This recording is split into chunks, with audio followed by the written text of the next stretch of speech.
Bonjour, bonsoir, bienvenue frères et sœurs, bienvenue à notre rendez-vous hebdomadaire, à notre rendez-vous où ensemble on essaye de comprendre en profondeur la parole de Dieu, la parole qui nous est adressée et essayer de comprendre l'enjeu qu'on est en train de vivre alors qu'on est dans un temps spécial, la fin des temps de la récolte. Frères et sœurs, bienvenue.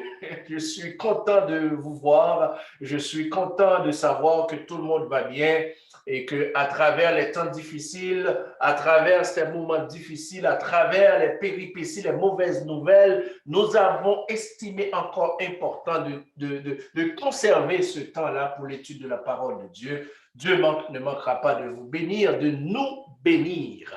Assoyez-vous, sentez-vous confortable, à l'aise, ayez à votre disposition vos cahiers, crayons et principalement votre Bible à l'aventure. Laissez-moi prendre quelques secondes juste pour remercier ceux-là qui nous ont envoyé des commentaires. Peu importe l'endroit où vous vous trouvez, je suis content de recevoir ces commentaires, peu importe le canal que vous utilisez pour nous contacter, c'est apprécié. Et laissez-moi aussi profiter de cette occasion pour remercier nos nouveaux abonnés. Ceux-là, pour la première fois, qui sont en train de visionner ces vidéos, merci. Et ce que vous pouvez faire, c'est de vous abonner et comme ça, vous êtes certain et sûr de ne rien manquer. Et quand vous avez le temps, allez regarder les cours qui sont passés. Comme ça, vous allez avoir un bagage qui va vous permettre de tirer votre épingle du jeu. Frères et sœurs, préparez-vous. Nous allons partir à l'aventure et juste avant, comme à l'accoutumée, je vous invite de me rejoindre dans cette courte prière où nous allons inviter l'Éternel à prendre le contrôle.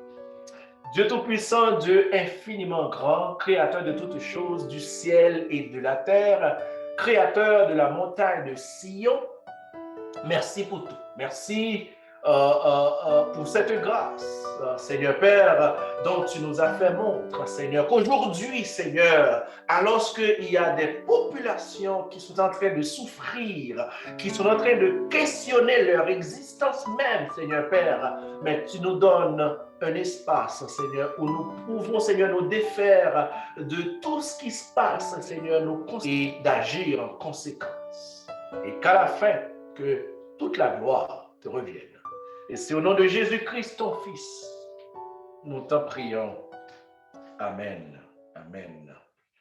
Frères et sœurs, c'est votre humble serviteur, Madestin Rousny, comme vous allez le voir, le nom apparaît à l'écran. C'est un nom bizarre, appelez-moi frère Rousny. Comme ça, on est quitte. La vie est plus simple comme ça. Oh, j'espère que vous avez été bénis ces trois dernières semaines et que le Seigneur vous a aidé à comprendre certaines choses qui ne sont pas évidentes, pour être honnête avec vous, mais vous êtes à la bonne place et le Seigneur va nous guider dans cette démarche. Bienvenue, frères et sœurs. J'espère pouvoir terminer la série aujourd'hui. Si on a le temps, si on n'a pas le temps, il y aura une 5e semaine, mais aujourd'hui, c'est la 4e semaine, alors qu'on est en train d'étudier la récolte à la fin des temps et la parabole qui nous sert de base, c'est la parabole du blé et l'ivraie. Et notre texte de référence se trouve en Matthieu, chapitre 13, du 24e verset au 30e verset. Nous avons vu la semaine écoulée, en fait, dans le champ de Dieu, il y a la semence de Dieu, il y a la semence de Satan. Et c'est quelque chose que Dieu avait déjà prophétisé depuis l'Ancien Testament. Nous avons vu Jérémie 31, verset 27, que Dieu a autorisé, que Dieu a permis, comme il a permis que certains d'entre nous traverse des temps difficiles, comme il a aussi permis à Job de traverser une période difficile dans sa vie. Donc, Dieu l'a permis. Dieu a permis cela. Et nous avons vu que Dieu avait prophétisé par le bouche de son canal, de son serviteur Jérémie, qu'il y aura dans la maison d'Israël et de Juda, qui symbolise la maison de Dieu, qui symbolise aujourd'hui l'Église, Dieu avait déjà prophétisé qu'il y aura 2 semences. De semences. N'oubliez pas, je vous avais dit que c'était interdit d'avoir 2 semences dans le même champ. Mais Dieu va permettre, pour une raison, qu'à la fin, qu'il puisse faire la décantation, qu'à la fin, lors de la récolte, alléluia, lors de la récolte, Dieu puisse dire, vous, vrais chrétiens, vous, vrais pasteurs, vous, vrais croyants, allez au grenier, rentre dans la joie de ton maître, bon et fidèle serviteur. Et les autres, Dieu dira à la fin des temps, méchants que vous êtes, hypocrites que vous êtes, allez à l'endroit où il y aura des pleurs et des grincements dedans. Donc, nous avons expliqué qu'il y avait 2 types de semences dans le même champ de Dieu.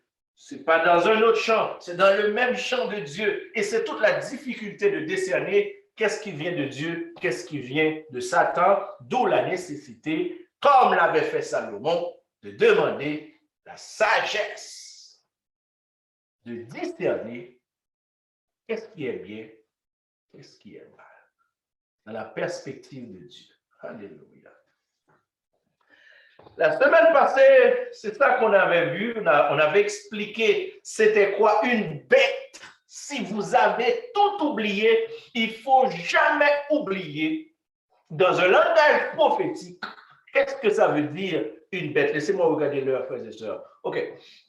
Qu'est-ce que ça veut dire une bête? Et vous allez comprendre, vous allez au moins avoir une idée, lorsque vous voyez bête dans l'Apocalypse, d'arrêter d'absorber toutes les conneries que disent les pasteurs, les grands de ce monde concernant oh Dieu.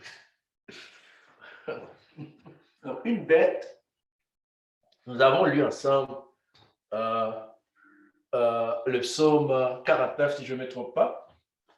Une bête, c'était une personne en honneur. C'était une personne en honneur, mais c'est le psaume 49, verset 20. Pour ceux-là dont la question intéresse, c'était une personne en honneur, une personne fameuse, un prédicateur, une personne au haut de la chair, une personne que le monde admire, qui est en honneur. Une personne en honneur, mais qui n'a pas d'intelligence. Et dont la finalité sera d'être égorgé, d'être détruit. C'est grave.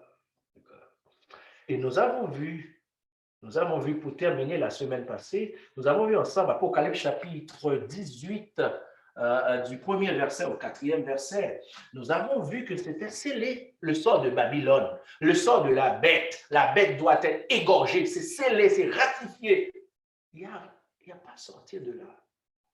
Et Dieu invite, au verset 4, invite son peuple, le peuple de Dieu, qui se trouve maintenant au milieu de Babylone. Frères et sœurs, réveillez-vous. Réveillez-vous. Donc, si Dieu demande à son peuple de sortir du milieu d'elle, ça veut dire que le peuple de Dieu se trouve au sein de Babylone. Donc, Babylone a pris le contrôle du peuple de Dieu. Et Dieu, dans un élan d'amour, dans un esprit d'amour, ne voulant pas que son peuple périsse, vous demande, comme je vous le demande aujourd'hui, vous supplie, comme je vous supplie aujourd'hui, de sortir du milieu d'elle, Babylone, la grande prostituée. C'est une chose que je ne peux pas. Il y a quelque chose, il y a quelque chose qui brûle en moi, comme quoi je dois dire des choses. Mais je ne peux pas vous dire parce que Apocalypse, c'est un livre entièrement prophétique. Donc, c'est un livre très imagé, qu'il faut comprendre un ensemble de choses. Et la première chose que vous arrivez à comprendre aujourd'hui, c'est quoi une mère. Donc, quand vous allez voir Apocalypse, vous allez arrêter de gommer, d'absorber les conneries des pasteurs qui vous disent que ils ont vu une bête au sein de l'ONU et c'est la bête qui doit arriver. OK. Oh mon Dieu, que Dieu nous aide, frères et sœurs, que Dieu nous aide, que Dieu nous aide, que Dieu nous aide, que Dieu nous délivre de la griffe de l'ennemi. L'ennemi nous emprisonne. L'ennemi nous emprisonne. Alléluia. Que Dieu nous aide. Que Dieu nous aide, frères et sœurs. Sinon, c'est la catastrophe. Catastrophe. Donc, nous avons vu, c'était déjà prophétisé dans l'Ancien Testament. Aujourd'hui, nous allons voir comment ça s'est matérialisé au niveau de la première venue. Ça, c'était l'Ancien Testament. La première venue.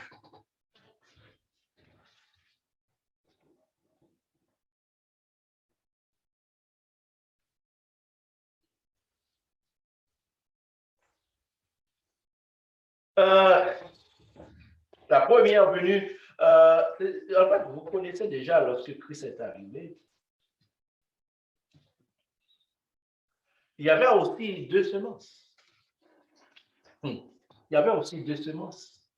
Quand Christ est arrivé, je n'ai pas besoin de vous donner des versets parce que référez-vous aux anciens cours, vous allez tout comprendre. Lorsque Christ est arrivé, Christ est venu, Jean a expliqué ça dans Jean 1er, il est venu chez les siens. Il est venu voir son peuple. Il est venu voir le peuple de Dieu. Il est venu s'adresser au peuple de Dieu.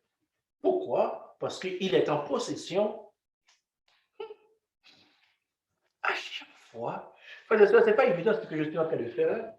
Dieu est en train de sonner l'alarme pour dire, écoutez, la dispensation a changé. Il y a une nouvelle génération. Cette ancienne génération, c'est passé. La terre telle qu'on la connaissait est maintenant une nouvelle terre.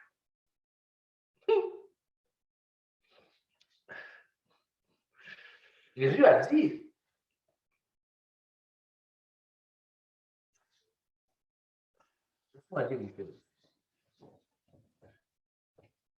laissez-moi vous dire une chose. Je vais dire une chose et puis je vais fermer la parenthèse pour pouvoir continuer avec la première. Quand Christ est arrivé, il y avait les scribes, il y avait les pharisiens, il y avait les sadducéens, en quelque sorte. Ce sont les seules religions qui existaient à l'époque, si je veux parler dans un langage prophétique. Maintenant, il y avait les scribes, il y avait les sadducéens, il y avait les pharisiens. Ce sont les religions de l'époque. La religion de l'époque. Quand Christ est arrivé, est-ce que Christ s'est associé, s'est identifié à une de ces religions-là? Posez-vous la question. Je vous ouvre les yeux maintenant aujourd'hui. Je ne vais pas vous le dire, mais je vais vous le dire. Quand Christ est arrivé, alors qu'il est arrivé avec la prophétie ouverte, s'est-il associé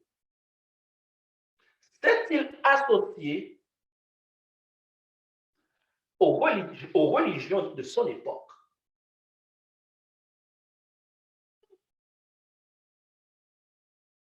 S'est-il identifié aux religions de l'époque? S'est-il identifié aux scribes, aux pharisiens, aux sadducéens? Ou est-ce que Christ demande à toutes ces religions-là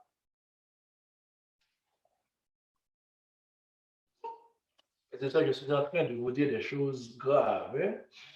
Est-ce que Christ lui-même, est-ce qu'il a demandé à toutes ces religions-là d'abandonner ce que vous faisiez avant et venir vers moi? Qu'est-ce qu'il a fait? Qu'est-ce qu'il a fait? Lors de la première venue, il y avait les scribes, il y avait les pharisiens, il y avait les sadducéens. Mais c'était des enfants de Dieu, c'était le peuple de l'époque. Donc Christ est venu, il ne s'est pas identifié avec le statu quo. Je dis des choses ici, là. Il faut que je vous dise des choses.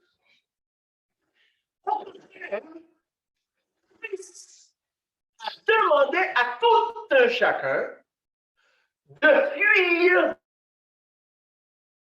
où il se trouvait pour venir vers lui. En d'autres termes, lors de la première venue, il y avait aussi la semence. Il y avait la semence des hommes, la semence d'hommes, et il y avait aussi la semence de bêtes ou bien d'animaux. Qui représentait la semence d'homme? Ben, c'était Jésus. C'était les disciples. C'était ceux qui vont suivre par la suite.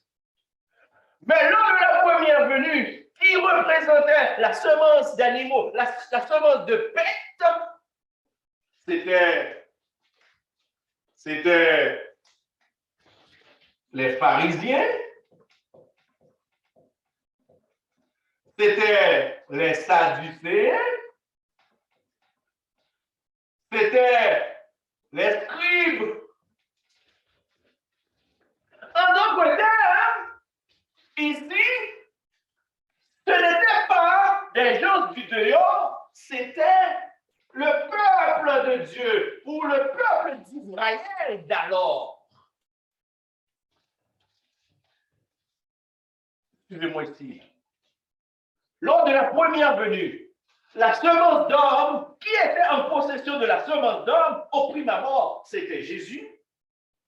C'était Jésus qui avait la semence d'homme, qui avait la prophétie ouverte. Et par la suite, les disciples qui ont cru en lui. Maintenant, dans le même champ de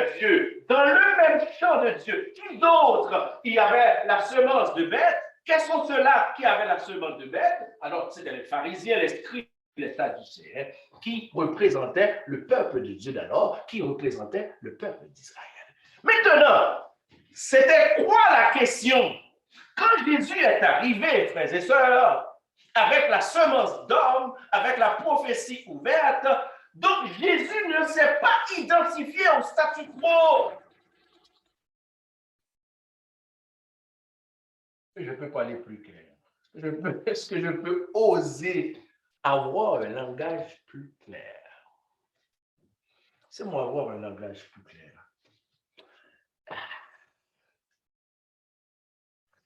Jésus est arrivé la première fois. Il ne s'est pas identifié avec, il n'a pas dit qu'il est un sabbatiste. Il n'a pas dit qu'il est un nazaréen. Il n'a pas dit qu'il est un témoin de Jéhovah. Il n'a pas dit qu'il est un de Dieu. Il n'a pas dit qu'il est, je ne sais pas, etc., etc. Il ne s'est pas identifié avec le statu quo. Savez-vous pourquoi? Parce que ici, c'est la semence d'homme, c'est les commentaires, c'est la prophétie fermée que les hommes essaient de torder, d'expliquer dans un souci d'égoïsme ou de fierté quelconque, alors que ce sont des hommes sans intelligence. Ce sont des bêtes spirituellement, prophétiquement parlant. Donc ici, ce sont des bêtes. Une bête, c'est une personne qui est très exposée. C'est un leader que le monde vénère, qui veut se faire passer pour quelqu'un d'intelligent, quelqu'un qui connaît la parole de Dieu, quelqu'un qui peut interpréter la loi de Dieu, mais au fond, ils sont tous aveugles, ils sont tous ignorants, ils sont tous dénués de toute intelligence, ils sont tous égarés. Et lors de la première venue, quel était celui qui était intelligent? Quel était celui qui avait en fait la parole de Dieu, la vérité?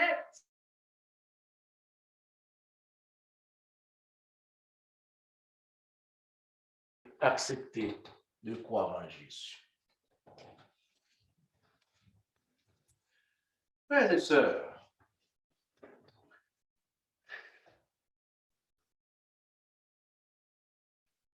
que je suis vers l'heure.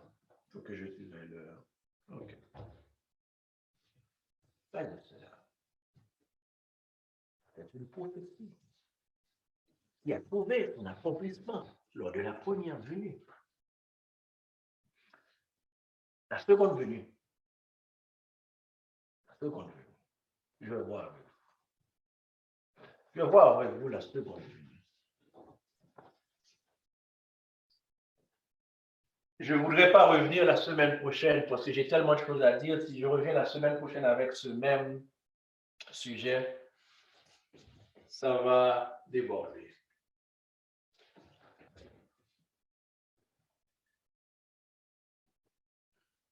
La seconde venue.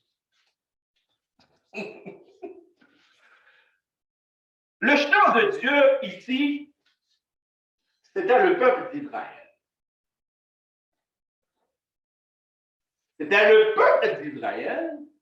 Maintenant, Jésus, lui, il est venu pour dire au peuple d'Israël que vous êtes dans la mauvaise direction. C'est vrai que vous étiez avant le peuple de Dieu, mais je viens vous annoncer que vous n'êtes plus le peuple de Dieu, que les critères ont changé, que vous êtes en train de suivre des gens qui sont aveugles. Lorsqu'un aveugle suit un autre aveugle, leur finalité, ils vont tous tomber dans un trou. Et que si vous voulez avoir la vie sauve, si vous voulez faire partie de cette nouvelle génération que Dieu accepte, que Dieu qualifie comme étant son peuple, comme étant ses enfants, la condition, c'est de venir ici.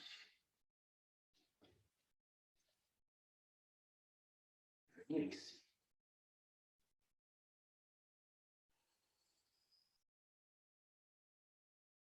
C'était une prophétie de l'Ancien Testament que Jérémie a prophétisée et qui s'est concrétisée lors de la première venue. Mais la grande question, ont-ils tous accepté du fait qu'il y avait un changement de dispensation et qu'il fallait changer d'attitude? La réponse, comme vous le savez, c'était non. Ils n'ont pas accepté, à l'exception de quelques-uns. Et qu'est-ce qui s'est passé? Maintenant, Dieu, dans son amour, n'oubliez pas, si vous avez regardé Alpha et Oméga, vous allez comprendre que, en fait, depuis la création, Dieu veut habiter avec ses enfants. Donc, Dieu va dire, écoutez, messieurs, vous qui êtes ici, puisqu'ils n'ont pas compris ce qu'il faut faire, je vais extensionner pour la seconde venue. Je vais vous dire pourquoi. Qu'est-ce que ça veut dire?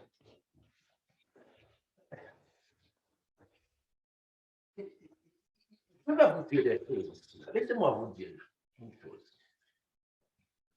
La Bible, c'est une répétition. C'est une répétition. Si vous êtes intelligent, si vous observez, qu'est-ce qui s'est passé lors de la première venue, vous allez facilement comprendre qu'est-ce qui est en train de se passer maintenant. Là. Maintenant. Et ces disciples, ils vont constituer ici un autre peuple de Dieu. Je suis en train de dire des choses un peu élevées ici. Là. Pourquoi? Parce que ce peuple ne répond plus aux nouvelles conditions de Dieu. Donc, si vous voulez participer, si vous voulez être le peuple de Dieu maintenant, lorsque Christ est arrivé, il faut se trouver ici. Donc, les gens qui se trouvent ici sont maintenant le nouveau peuple de Dieu. Le nouveau peuple de Dieu avait un autre nom que je ne peux pas vous dire maintenant.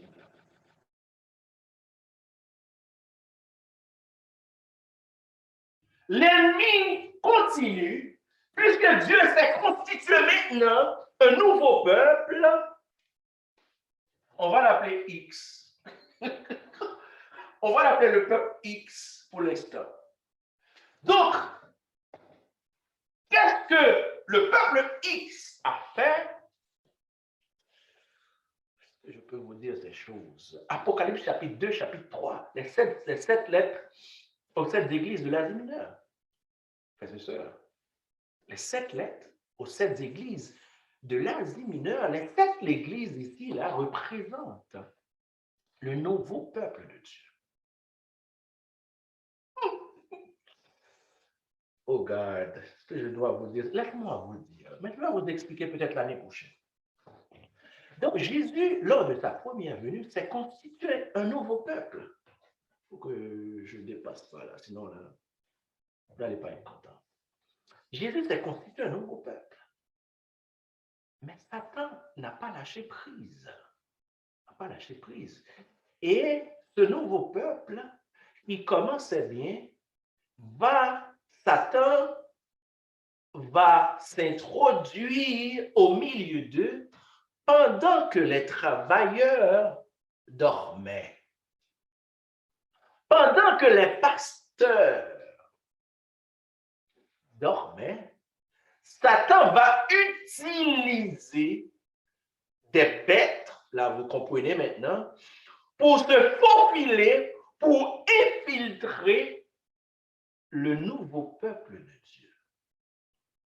Et qu'est-ce qui passe malheureusement?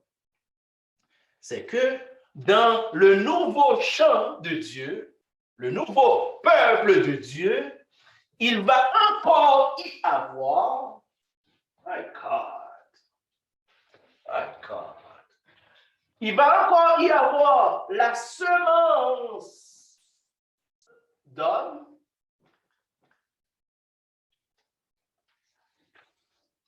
et aussi la semence de bête.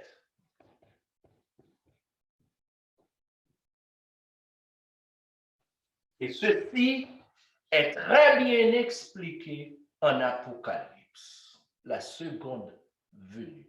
Maintenant, notre temps.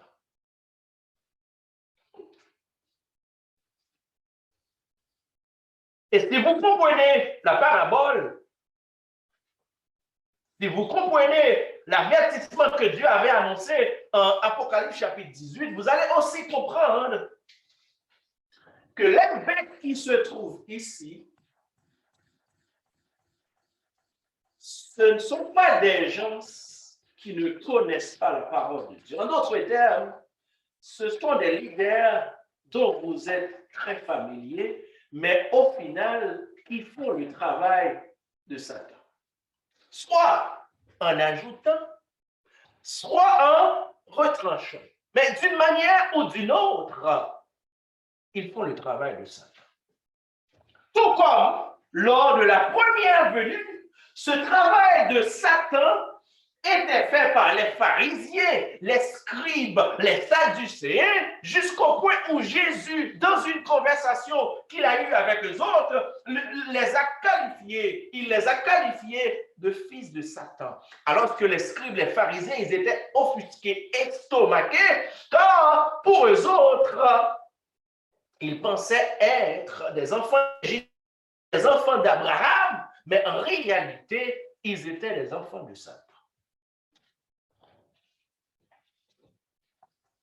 La bête est en train de prendre contrôle du champ de Dieu, mais Dieu, comme il l'avait fait en utilisant son Fils Jésus-Christ, dans notre temps, utilise Jésus-Christ encore par l'envoi de son ange, par l'envoi de son serviteur, Jean prophétique. Je ne veux pas vous bouiller. Donc, maintenant, pour dire, si vous voulez avoir la vie sauve, il faut laisser la bête pour venir ici. Je vais conclure ici. J'espère, je vais effacer et je vais conclure.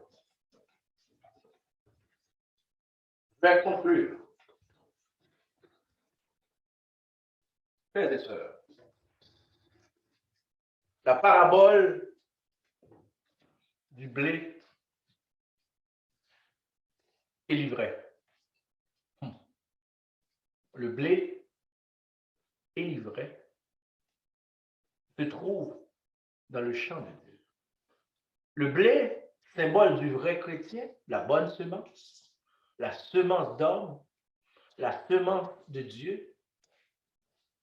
L'ivraie, le mauvais chrétien, le fake pasteur, le fake chrétien, la semence de bête, la semence de Satan.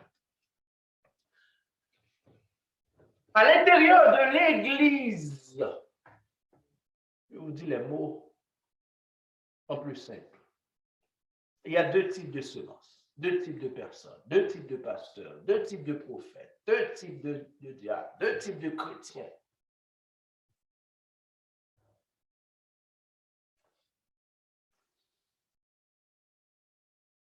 Mais ce n'est pas évident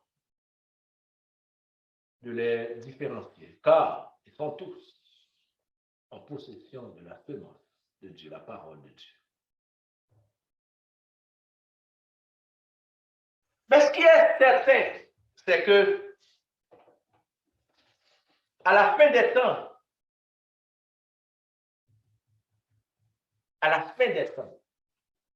lors de la récolte, comment lire pour vous le verset? Je sais que je vais dépasser ici. Là. Revenons à Matthieu chapitre 13. Matthieu chapitre 13, verset 26, si je ne me trompe pas. Non, verset 30. Verset 30. Matthieu 13, 30. Ready? Go. Laissez croître ensemble l'un et l'autre jusqu'à la moisson, jusqu'à la récolte. Parce que ce n'est pas évident de les différencier, mais lors de la récolte, on va pouvoir les identifier. Comment? Je vais vous dire comment. Verset 26. Voici comment, lors de la récolte, et la récolte est en train de se passer maintenant, là.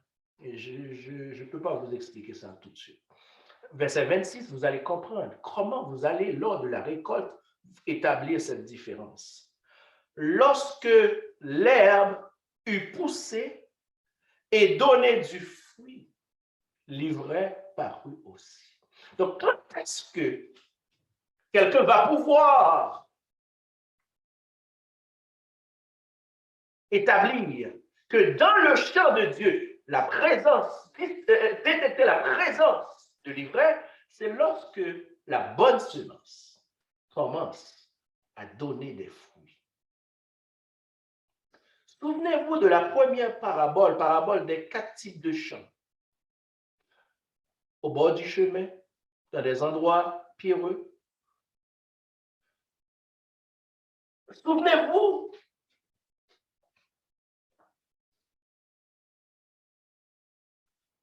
il y avait une qui avait la bonne semence. Et qu'est-ce qui a fait de ce champ-là le bon champ? C'est parce que la semence avait donné des fruits. 1 grain 30, 1 grain 20, 1 grain 60. Et c'était ça l'espérance du maître. C'est de donner des fruits. Quand est-ce qu'on va pouvoir détecter quelqu'un, est-ce qu'il est un vrai pasteur ou un faux pasteur? C'est dans leurs fruits. Dans leurs fruits. En sorte que,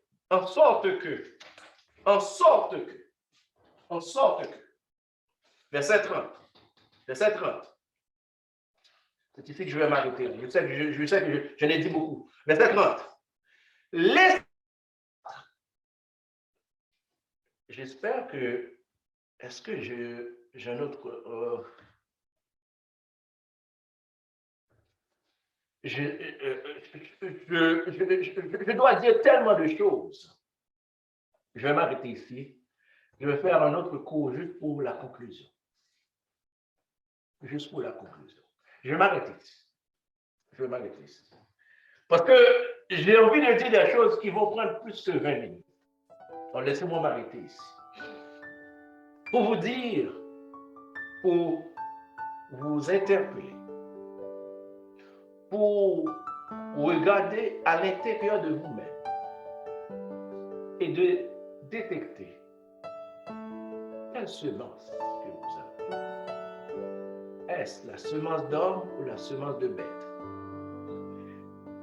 Il n'est pas trop tard.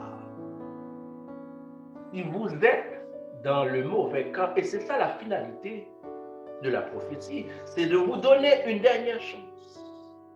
Alors que vous écoutez ce cours, alors que vous regardez cette vidéo, c'est ça la finalité du maître, c'est de vous donner une dernière chance, de faire le grand saut, de laisser, comme Apocalypse 18, verset 4, de sortir du milieu de la grande prostituée Babylone, de faire le grand saut, de laisser Babylone vers la montagne de Sion.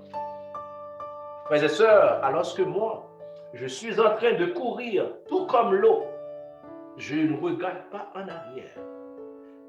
Souvenez-vous de ceci. Quand Christ est arrivé, il ne s'est pas identifié au statu quo. Au contraire, il demande à toutes ces religions-là de venir vers lui, car lui seul était en possession de la vérité.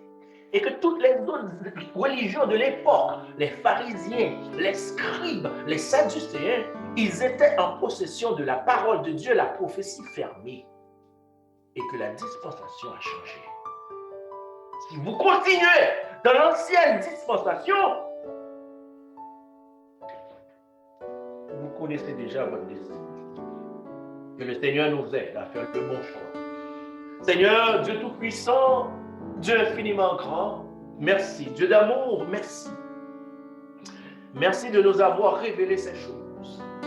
Merci d'avoir mis en nous, Seigneur Père, ce bon vouloir de connaître ta parole. Permets à tout un chacun, tous ceux-là qui auront le privilège de même regarder cette vidéo, Seigneur, de leur permettre de faire le grand saut de laisser Sodome, de laisser Babylone, de laisser Égypte vers la montagne de Sion. C'est le seul endroit où est-ce qu'on peut trouver Dieu, Jésus et ses anges. À la fin, que ton nom et ton nom seul soient glorifiés. Et c'est au nom de ton Fils Jésus que nous t'en prions. Amen.